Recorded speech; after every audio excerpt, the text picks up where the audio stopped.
Hi hello అండి, అందరికీ నమస్కారం. ఇప్పుడిప్పుడే మరొక ముఖ్యమైన అప్డేట్ అయితే రావడం జరిగింది. అదేమిటంటే రాష్ట్ర ప్రజలందరికీ ఆరోగ్య బీమా ఉచితం మార్చి నుండి అమలు అంటూ ఇప్పుడిప్పుడే మరొక ముఖ్యమైన అప్డేట్ అయితే రావడం జరిగింది. అయితే దీనికి సంబంధించి పూర్తి వివరాలు తెలుసుకోవాలంటే మన వీడియోని ఎక్కడా స్కిప్ చేయకుండా చూసినట్లయితే మనకు పూర్తి సమాచారం తెలుస్తుంది. ఇక లేట్ చేయకుండా వివరాల్లోకి వెళ్దాం. రాష్ట్రంలోని ప్రజలందరికీ ఉచిత ఆరోగ్య బీమా పథకాన్ని వర్తింపజేసేలా ప్రతిపాదనలు సిద్ధమయ్యాయి. వీటిపై త్వరలో ఉన్నత స్థాయిలో జరిగే సమీక్షా సమావేశంలో చర్చించి అధికారిక నిర్ణయాన్ని తీసుకోనున్నారు.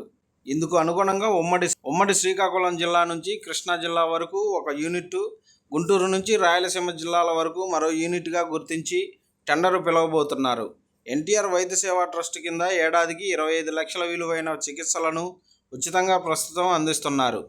కొత్త బీమా విధానంలో వార్షిక పరిమితి, ఇతర షరతులతో నిమిత్తం లేకుండా ప్రజలందరికీ ఉచితంగా బీమా సౌకర్యాన్ని కల్పించేందుకు వీలుగా టెండర్ డాక్యుమెంట్ సిద్ధమైంది. ప్రతి కుటుంబానికి ఇప్పుడున్న 25 లక్షల వార్షిక పరిమితి వైద్య సేవలు అలాగే కొనసాగుతాయి.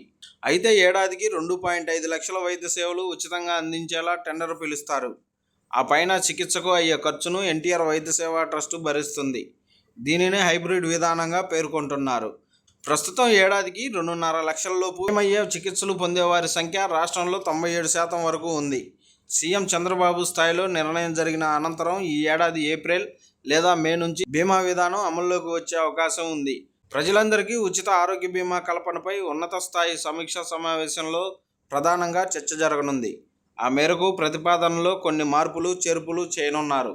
ఉద్యోగులు, పెన్షన్దారులు, జర్నలిస్టులు మినహా ప్రస్తుతం వార్షిక ఆదాయం 5 లక్షల లోపే ఉన్నవారికి ట్రస్ట్ ద్వారా ఉచితంగా వైద్య సేవలు అందుతున్నాయి.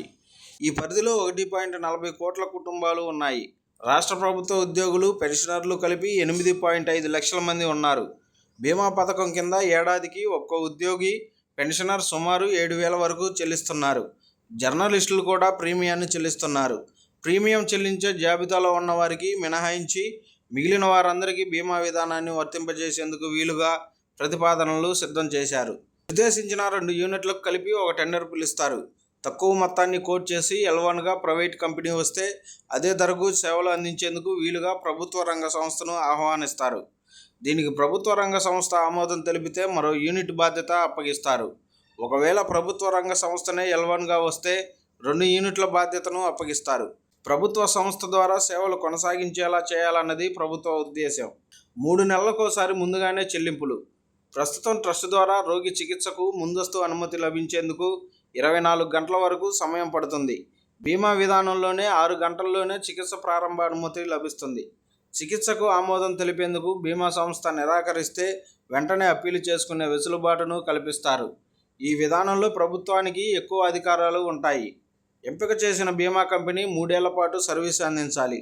ప్రతి ఏడాది పనితీరు సమీక్షిస్తారు. ప్రస్తుతం ఎన్టీఆర్ వైద్య సేవా ట్రస్టు అనుబంధ ఆసుపత్రులు బీమా విధానంలోనూ కొనసాగుతాయి.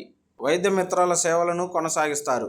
ఎంపిక చేసిన బీమా సంస్థలకు ప్రతి 3 నెలలకోసారి ప్రభుత్వ పరంగా ముందుగానే చెల్లింపులు చేస్తారు. దీనివల్ల బిల్లుల చెల్లింపులు సమస్యలు తలెత్తవు.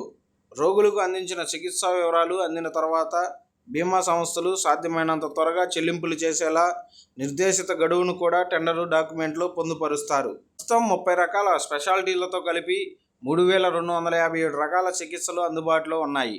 వీటిని అలాగే కొనసాగిస్తారు.